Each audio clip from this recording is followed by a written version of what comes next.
में अपना गुजारा करने के लिए इस बजट में जीडीपी है लगभग 197 लाख करोड़ रुपया के अनुमान का ये बोझ है। मैं आग्रह करूंगा कि लगभग जो स्थिति है, मैन्युफैक्चरिंग आज भी केवल 11 से 12% कार्यबल रोजगार दे पा रहा है। 2019 में कॉर्पोरेट टैक्स लगभग 30% से घटाकर 22% किया गया और 3% टैक्सेस ही कॉमन लोग, बड़े लोग देते हैं। 100% अप्रत्यक्ष टैक्सेस जो है वो कॉमन लोग देते हैं। और उसके बाद कॉमन लोगों की स्थिति इतनी दयनीय है, गरीबी के लिए कुछ भी नहीं, फार्मर्स के लिए नहीं, छात्र के लिए नहीं, बेरोजगारी के लिए नहीं। मेरा आपसे रिक्वेस्ट है कि जीएसटी में 2-3 चीज़ों पर ध्यान देना पड़ेगा। खाद पर, तेल पे, दवाई पे, सैनिटरी पे, कपड़े पे, स्वास्थ्य बीमा पे और गृह ऋण बीज पे और शिक्षा न्याय पे और आवास जो गरीबों के लिए है उस पर। मेरा रिक्वेस्ट है कि बेरोजगारी जो ऋण है वो बेरोजगारी भत्ता को बीए किए हुए युवा कम से कम 8,000 रुपया बेरोजगारी भत्ता जो लगातार डिमांड उठ रहा है और बच्चियों के लिए उस पर कुछ भी नहीं है। युवा रोजगार के लिए ऋण का ब्याज, सूद और ब्याज को खत्म करते हुए सरल प्रक्रिया से 10 से 20 लाख लोन कंपलसरी किया जाए। 1 साल के बाद उस रुपये को बैंक के द्वारा मंथलीकरण करके उसको रोजगार दिया जाए। निजी क्षेत्र में OBC, EBC, ST, SC, minority को स्किल युवाओं को 60% आरक्षण निजी क्षेत्रों में कंपलसरी, जिसमें बेटियों की भागीदारी को हर कीमत पर बढ़ाया जाए। किसी भी परिस्थिति में ST, SC, OBC, EBC, minority युवाओं की जो बेटियों हैं उसमें 60% आरक्षण देकर रोजगार देने की भागीदारी आवश्यक है। मत्स्य पालन, पशुपालन, मधुपालन में दलित, एसटी, ईबीसी के युवाओं को बढ़ावा जो एकदम कहीं से भी नहीं है उसकी बहुत ही जरूरी है। छात्रवृत्ति की आवश्यकता बहुत ज़्यादा है, उस पर कहीं भी कोई प्रावधान नहीं किया गया। एग्जामिनेशन के लिए जो मिडिल क्लास, लोअर क्लास के बच्चे हैं जो प्रतिभा को जो एक्सेस बढ़ाते हैं उसके लिए कोई भी प्रावधान एग्जामिनेशन के लिए नहीं है। छात्रों में मिडिल क्लास, लोअर क्लास को जो गरीब छात्र हैं उसके कोचिंग की व्यवस्था को कंपलसरी और फ्री करने का कोई प्रावधान नहीं है। गरीब छात्रों, खास तौर पर ईबीसी, ओबीसी, एसटी, एससी और जनरल क्लास के जो गरीब लड़के हैं उसके छात्रावास की व्यवस्था के लिए कोई भी व्यवस्था नहीं है, जिसका सबसे ज़्यादा बोझ छात्रों पर पड़ता है।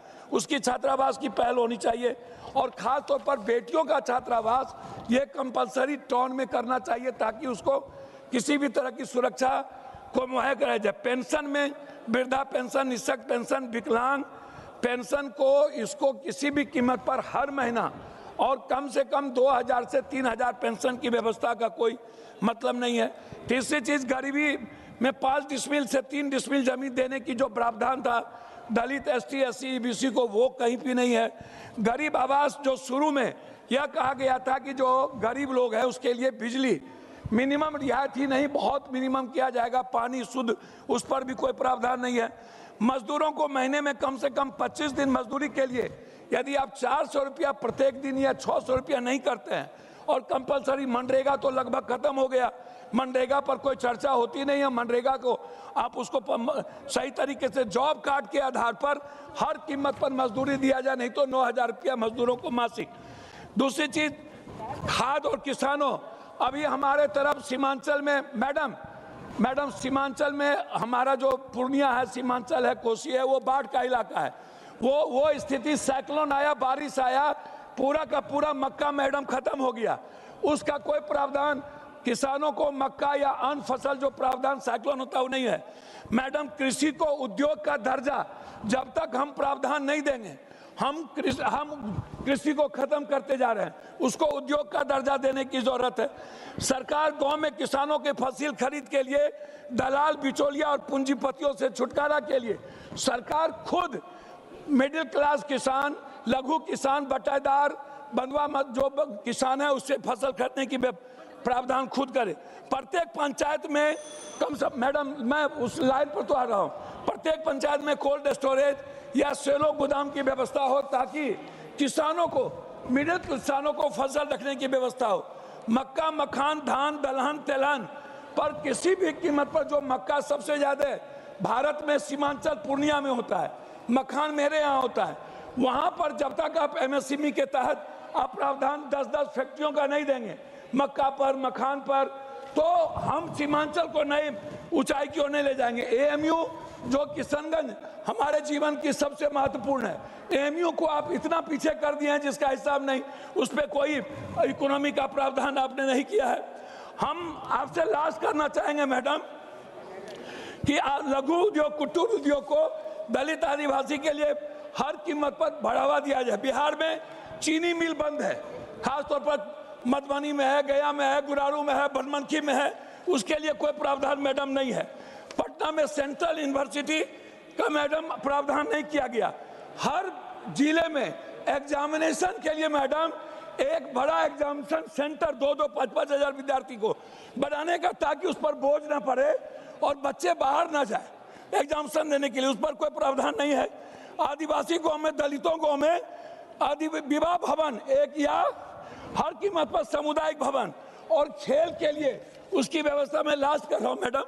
दवाई की कीमत मैडम सबसे ज्यादा हर महीना 10% बढ़ जाता है, 10 पैसा।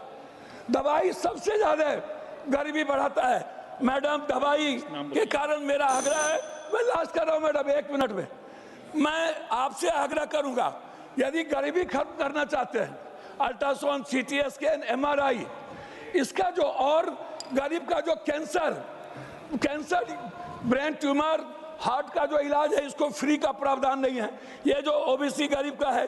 तो मेरा आग्रह है, जो जांच है वो सरकारीकरण होना चाहिए, निजीकरण। लास्ट कर रहा हूं मैडम, लास्ट है। दूसरा मैडम आपसे आग्रह है मेरा कि हर कीमत पर जो गैस की बात हो रही है, जो दलित आदिवासी गरीब हैं, उसकी रिफिलिंग, गैस की रिफिलिंग सरकार के तरफ से बिल्कुल फ्री किया जाए। मैं नदियों के कटाव को लेकर के चिंतित हूँ। हमारे तरफ कोसी, महानंदा, कमला, गंडक, किसान, लास्ट करो मैडम, लास्ट, वो क्लियर कंप्लीट हो रहा है। आपसे आग्रह है, हाई डैम हमारे यहाँ, उसके लिए आपका कोई प्रावधान नहीं है। आपसे आग्रह है मैडम कि नियोजित संविदा पर जो आज बच्चे और करोड़, इस पर अग्निवीर को लेकर के मेरा आग्रह है कि संविदा जैसी, नियोजित जैसी चीजों को खत्म करने का प्रावधान हो, कंपलसरी नौकरी का प्रावधान हो, और दूसरा चीज शुक्रिया मैम। मेरा डिमांड है आपसे, कल जो कर्मचारियों का उसको मैडम लागू करने का कोई प्रावधान। शुक्रिया मैम। हम चाहते हैं कल फाइनेंस मिनिस्टर साहिबा ने देश को विकसित भारत बनाने के लिए एक रोड मैप दिया, प्राइम मिनिस्टर साहब ने भी दिया। उसमें एक बात उन्होंने की, जो कल की हमारी बिल थी, कि जो इकोनॉमिक ऑफेंसेस हैं वो पैसा दे दें और जेल न जाएं। बहुत अच्छी बात है। तो इसका मतलब निर्मला मोदी, विजय माल्या, महेश चोकसी, नीरव मोदी, जो इनके पैरोकार हैं, वो